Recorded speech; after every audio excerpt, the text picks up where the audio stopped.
November 15th at 4:25 Eastern is circled on my calendar. Patriots Giants at the Meadowlands. We know the G-Men had the Pats number back in 2007. In 2011, of course, winning the Super Bowl. But this time around, New England is favored by 7 to stay perfect. Skip, what chances do you give the G-Men to win this one? I must admit to you, when I first saw this betting line this morning, only 7? Oh, God. It sort of gave me pause. I thought, well, somebody in Las Vegas, people who are very smart at what they do, they're giving the Giants a little bit of respect here. Just a little bit. It's only 7. I thought it might be 10. And I will be the first to admit to you, Eli Manning against the Patriots scares me to death. I'm not kidding. I'm not faking. I'm telling you from my heart, he scares me to death. Eli Manning versus New England has nuclear capability. You want to know why? He is descended from, as you always say, NFL royalty. Son of Archie, little brother of Peyton. And Eli Manning grew up around pro football thinking he was really great at what he was about to do because his father was really good and his big brother is really good, and he should be really good. He's 6'5", he's got all the talent in the world, and he is the weirdest quarterback in the history of this league. I never know what to make of him. You say Jay Cutler is emotionless and hard to read, and what's your other word, apathetic or whatever. Half the time I think Eli's Jay Cutler, except Eli he's Jay Cutler with 2 of the most unlikely and lucky playoff runs in the history of this league. Both of them resulting in Super Bowl wins, lucky Super Bowl wins over my New England Patriots, my Tom Brady Patriots. And I never know if Eli cares or doesn't care because he will try anything at any moment, and if it blows up in his face, he just shrugs and goes on because he's Eli Manning. His father's Archie. His big brother's Peyton. He's made all the money he'll ever need in the world, and he just goes on to the next play, which is why Eli Manning has led this league in turnovers, in interceptions 3 times. And my favorite stat, would you believe that since the start of 2007, listen to this, Jay Cutler is 2nd in the NFL in turnovers since the start of 2007. Guess who leads in turnovers since 07, the start of 07? Eli, by far. He has 181 turnovers to Jay Cutler's 2nd place, 161. That's Eli Manning. When you least expect it, he will just blow up, and then he'll blow up on you. And listen, those 2 plays in the Super Bowl, the first one to Tyree, it's the biggest pass in a prayer I have ever seen. It's 3rd and 5 at the 44, their own 44. I don't know how he got away because he's not that athletic. And then he just flings it to nowhere. I don't know what Rodney Harrison was doing. He wasn't doing anything. We'll talk about him later in the show. But all of a sudden, Tyree goes up, and it sticks in his face mask. I wouldn't say he wasn't doing anything. Yeah, well, I saw him jump up and you got to get your hand on the ball. It hangs up there for 14 seconds. You got to get your hand on the ball, and it sticks in Tyree's face mask. He'd caught 4 balls all season. This is impossible. And Tom Brady had done what he always does. He had clutched up and thrown the touchdown pass to Randy Moss with a couple of minutes left, and all of a sudden it's 14-10, and all of a sudden it's 17-14 Eli. How did he do that? And then in the next Super Bowl, Eli, they're backed up, they're in jail, they're stuck at their 12-yard line, and he throws one down the chimney to Manningham. It was a great throw. That was a great throw. I got to tell you. But it followed on the heels of the unluckiest throw in Tom Brady's career, because I'm getting ahead of our video here, but just before that, Brady had Wes Welker right down the seam, just wide open. Just lead him a little bit. Just lead him just a little bit, Tom. Hit him in stride. It's going to be a touchdown, and the game's going to be out of reach. But no, he threw it a little behind him. Tom Brady made a bad throw. I said this. I said it at the time. I thought it was a bad throw. I don't recall. That's so just me. I'm touched. Okay. There was a moment for me. I said it the next day. A lot of people said Welker dropped the ball. I thought it was a very difficult, because you're going to make Wes Welker, who's not your typical deep threat wide receiver, flip in the air and try to catch the ball over the wrong shoulder. He just made a bad throw. But if he makes a good throw, we're having a different conversation right now. Eli Manning, turnover machine. But Eli Manning made 2 Super Bowl runs that put him on the national map.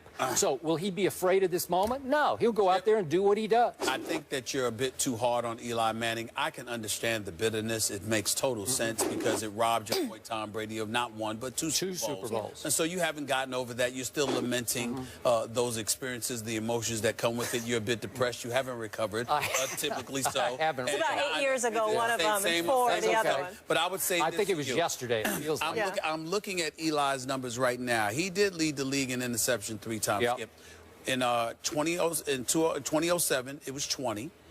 In 2010, it was 25. Yep.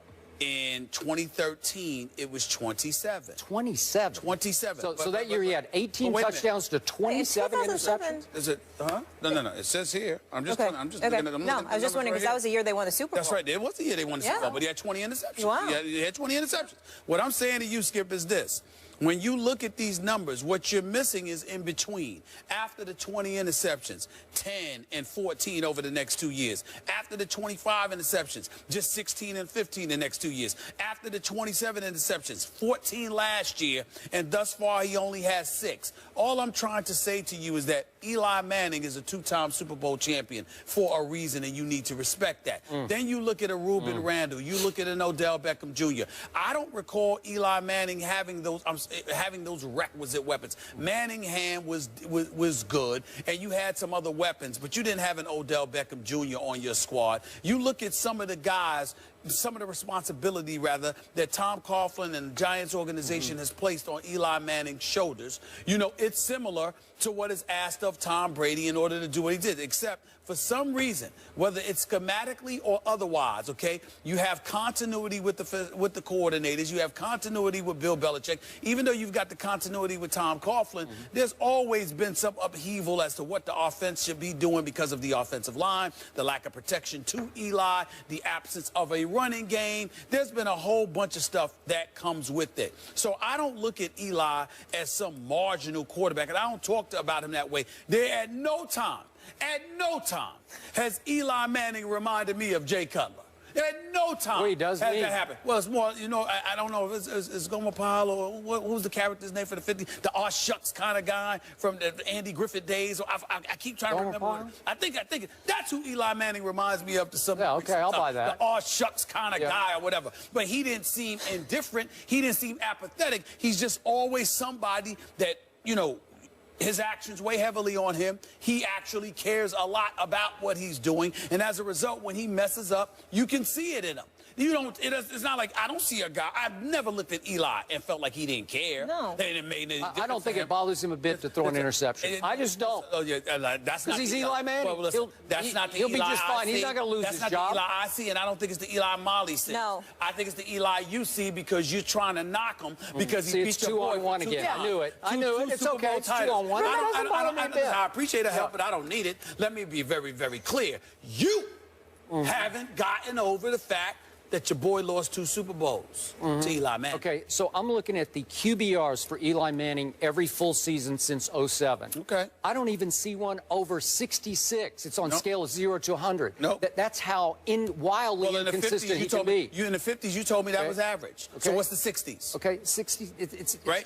just okay. His rating right now is at 7. But here's the point. On 2 Super Bowl runs to 2 Super Bowl championships, he had a QBR for those games in that postseason of 73 and 73. Well, that's extraordinary, man. I mean, that's just, and remember, the first one was all on the road. He goes on the road, and then he beat Aaron Rodgers at Lambeau. How could you do that? So you know how you can do that when you have talent and you care. Jay Cutler has talent, but he doesn't care. Go ahead. Timeout, point of order. The Godfather quote, you never tell anyone outside the family what you're thinking. That's what Eli lives by. He doesn't show emotion. The Mannings don't show their emotion. It doesn't mean he doesn't care. It means he's not soft. Second point of order. Do you star in a Gatorade commercial? Did I? Yes. Yes, you did. Yes. Well, I think star in. We're all champions. Excuse me, we're all champions cast in that. Do you think Eli doing his rings? Do you think they said, let's cast the weirdest quarterback in the league, or let's get champions for this commercial for Gatorade? They were torturing me to put me just after Eli. Just a couple of frames after Eli. I had to watch him do this to the camera with 2 rings, and then I have to say it. They cast him because he's a champion. Yeah. That's right. Respect There the you man. go. Yeah. You probably asked to be a part of that Gatorade commercial because of Eli. I did not. That might have been the reason. It was a setup. That might have been the reason. Yeah. I don't think it was a setup. They didn't call Tony Romo. They called By the way, it's Eli. a great Remember commercial. that. It is a great commercial. Thank you. Proud of you, bro. Rex Ryan isn't pulling any punches versus the Jets this weekend. The guys will react after the break. Good old Rex being Rex. More First Take in a minute.